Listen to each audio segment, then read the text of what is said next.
Hello and welcome to knowledge zone channel. आज 2 जनवरी के दिन हम डिस्कस करेंगे पीआईबी के इंपॉर्टेंट न्यूज़ को। इससे पहले अगर आपने मेरे चैनल को सब्सक्राइब नहीं किया है तो प्लीज़ चैनल को सब्सक्राइब करें। लेक्चर पसंद आता है तो लाइक करें, शेयर करें। चलिए डिस्कशन स्टार्ट करते हैं। पहली न्यूज़ है लाइट हाउस प्रोजेक्ट के बारे में। तो यहाँ पर प्राइम मिनिस्टर नरेंद्र मोदी ने फाउंडेशन स्टोन रखी है लाइट हाउस प्रोजेक्ट की under global housing technology challenge के अंदर। तो यहाँ पर जो 6 स्टेट है उनके अंदर ये लाइट हाउस प्रोजेक्ट को इंप्लीमेंट किया जाएगा। देखिए, इसके अलावा यहां पर उन्होंने जो affordable sustainable housing accelerator India यानी कि आशा इंडिया स्कीम के जो विनर थे उनका नेम भी अनाउंस किया और उनको यहां पर एनुअल अवार्ड दिया गया। जो भी एक्सीलेंस थी उनकी प्रधानमंत्री आवास योजना अर्बन मिशन को इंप्लीमेंट करने में इस वजह से। इसके अलावा यहां पर एक सर्टिफिकेशन कोर्स भी जो है वो रिलीज किया गया ऑन इनोवेटिव कंस्ट्रक्शन टेक्नोलॉजी के ऊपर जो बेस था। तो इसका नाम है नवारित। नवारित देखिए स्टैंड करता है new affordable validated research innovation technology for Indian housing के लिए। तो यहां पर उन्होंने कहा कि जी ये जो लाइट हाउस प्रोजेक्ट है वो टेक्निकली इस लैंग्वेज में इसको कहा जाता है लाइट हाउस प्रोजेक्ट, बट ये जो 6 प्रोजेक्ट है वो रियली में लाइट हाउस की तरह काम कर रहा है और एक नई डायरेक्शन शो कर रहा है हाउसिंग सेक्टर को कंट्री के अंदर। इसके अलावा उन्होंने कहा कि जो नेक्स्ट फेज है इस प्रोसेस का उसमें जो 6 लाइट हाउस प्रोजेक्ट है उसको स्टार्ट किया जाएगा डिफरेंट साइट्स के ऊपर।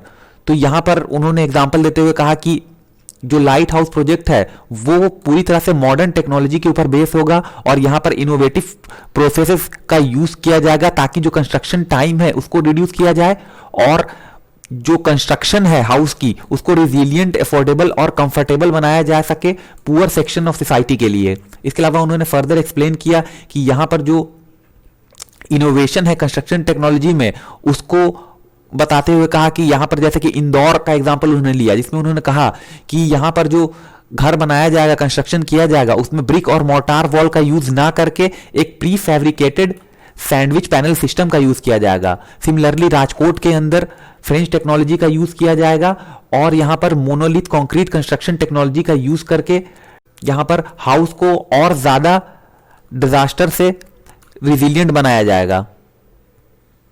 इसके अलावा चेन्नई में यूएस और फिनलैंड टेक्नोलॉजी का यूज किया जाएगा जहां पर प्री कास्ट कंक्रीट सिस्टम को लेकर के यहां पर हाउस को कंस्ट्रक्ट किया जाएगा फास्टर और चीपर वे के अंदर।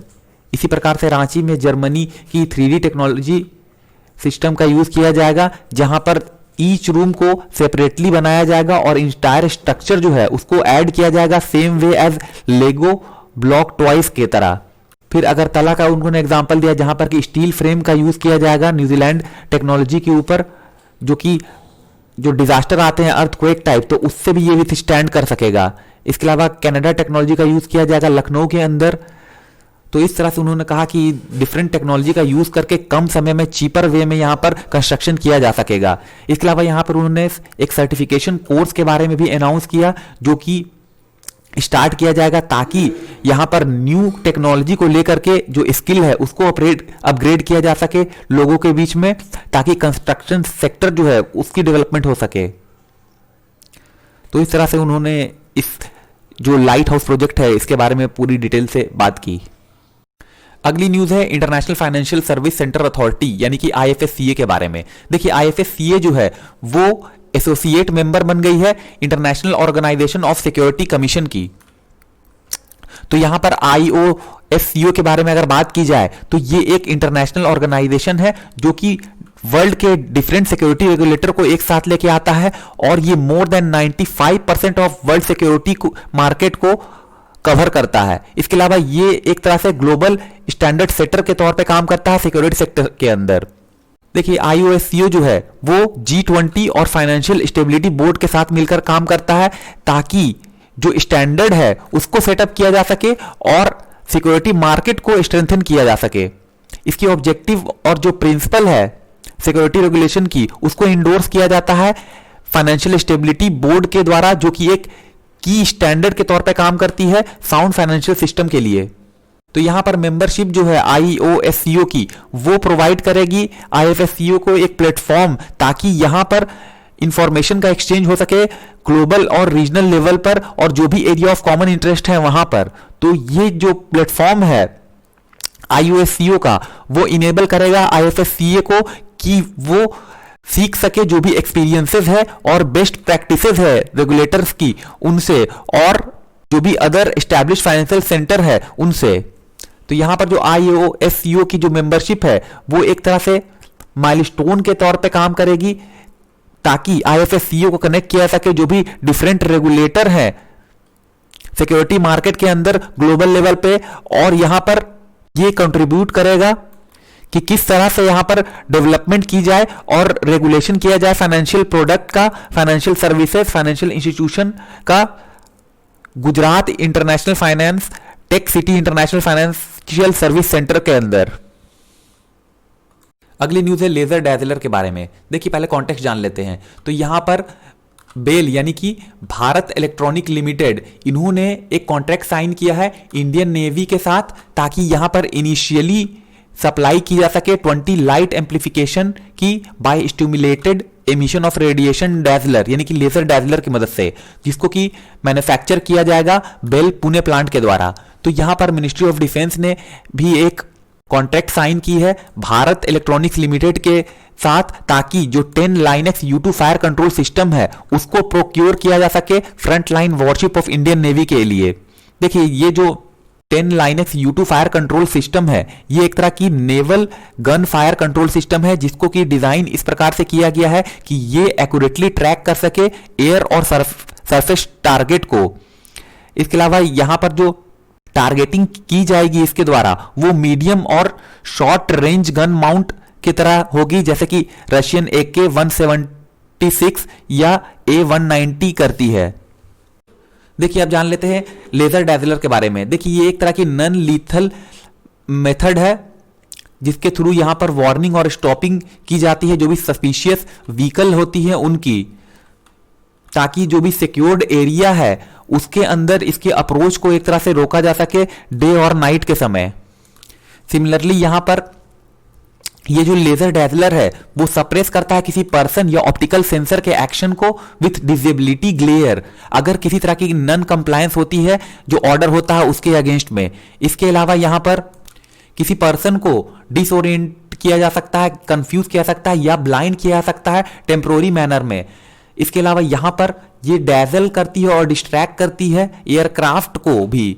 देखिए ये जो लेजर डैजलर है वो एक तरह की पोर्टेबल शोल्डर ऑपरेटेड और रगडाइज्ड है for military use in adverse environmental condition. इसके अलावा जो ये जो टेक्नोलॉजी है उसको डेवलप किया गया है defence research and development organisation यानी कि DRDO के द्वारा, और ये एक यूनिक प्रोडक्ट है जिसको पूरी तरह से इंडिजीनियसली डेवलप किया गया है और for the very first time इसको आर्म फोर्स यूज करेगी। और ये जो लेजर डैजलर है वो जो आत्मनिर्भर भारत जो इनिशिएटिव है उसको सपोर्ट करती है।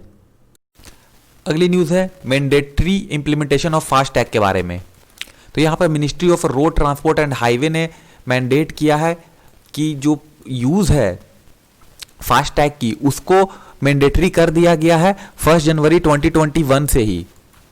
तो यहां पर M और N कैटेगरी के मोटर व्हीकल्स जो भी सोल्ड किए गए हैं 1 दिसंबर 2017 से पहले, तो उन पे ये फास्टैग वाला जो रूल है वो लागू होगा। तो यहां पर जो M कैटेगरी के जो मोटर व्हीकल हैं उनमें एटलीस्ट 4 व्हीलर होंगे जिसका यूज किया जाता है पैसेंजर को कैरी करने के लिए। इसी तरह से जो N है वो स्टैंड करता है उस तरह के मोटर व्हीकल के लिए जिसमें 4 व्हील तो हो और इसके अलावा वो गुड्स कैरी करता हो या पर्सन और गुड्स दोनों कैरी करता हो। तो यहां पर इन पे भी ये फास्ट टैग वाला रूल इंप्लीमेंट होगा। तो यहां पर जो हाइब्रिड लेन है फी प्लाजा की, वहां पर नेशनल हाईवे पे जो पेमेंट होगा उसको फास्टैग के थ्रू भी किया जाएगा और कैश मोड में भी किया जाएगा 15 फरवरी 2021 तक के लिए। इसके अलावा जो फास्टैग लेन है फी प्लाजा के, उनमें जो पेमेंट होगी फी की उसको कंटिन्यू किया जाएगा फास्टैग के थ्रू ही। यानी कि यहां पर हाइब्रिड लेन के जैसे सुविधा नहीं मिलेगी कि फास्टैग से भी पेमेंट हो सकता है या कैश से भी, नहीं, यहां पर सिर्फ फास्टैग के थ्रू ही पेमेंट की जाएगी। तो यहां अपने मिनिस्ट्री ने क्लैरिफाई किया है कि वो कमिटेड है कि 100% ई टोलिंग का इंप्लीमेंटेशन किया जा सके फी प्लाजा के ऊपर, और ये सर्विस जो है 1 जनवरी 2021 ऑनवर्ड्स ये लागू रहेगी। देखिए अब जान लेते हैं फास्ट टैग के बारे में। देखिए ये एक तरह की इलेक्ट्रॉनिक टोल कलेक्शन सिस्टम है जिसमें कि जो इंटरैक्शन होती थी पहले फिजिकल इंटरैक्शन, उसको एक तरह से समाप्त किया जाएगा टोल प्लाजा पे, और जो पेमेंट होगी वो कैश में नहीं होगी। और यहाँ पर जो फास्ट टैग है वो एक तरह का स्टिकर है जिसका कि यूज किया जाएगा विंडशील्ड जो भी कार की होगी उसके ऊपर। तो इस स्टिकर के थ्रू जिसमें कि एक बार कोड होगा, वो बार कोड का यूज करके यहाँ पर उस जो व्हीकल है उसका जो भी रजिस्ट्रेशन डिटेल है वो इससे लिंक होगा। देखिए ये जो बार कोड होगा वो रेडियो फ्रीक्वेंसी आइडेंटिफिकेशन का यूज करेगा, जिसके थ्रू जो भी डिटेल्स होगी उस व्हीकल की वो वहां पर इम्प्रिंट हो जाएगी। तो इस तरह से जो भी टोल प्लाजा है वहां पर अब जो पेमेंट है वो कैश में ना करके डायरेक्ट जो पर्सन की व्हीकल होगी उसके रजिस्टर्ड बैंक अकाउंट से डिडक्ट कर लिया जाएगा।